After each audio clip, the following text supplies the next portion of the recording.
Napakasarap sa pakiramdam na makarating dito sa Patalas Falls. Ang tunog ng tubig at preskong hangin ay parang gamot sa pagod.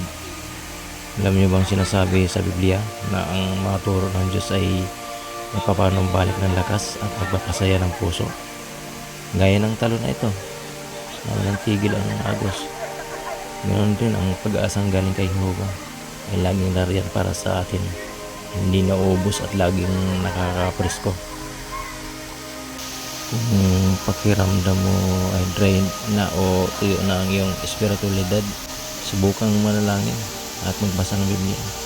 Ibibigay nito ang lakas na kailangan mo para ituloy ang buhay. Salamat sa pagsama sa amin dito sa Patalas Falls. At huwag kalimutan bisitahin ang gw.org para sa higit pang pagpatibay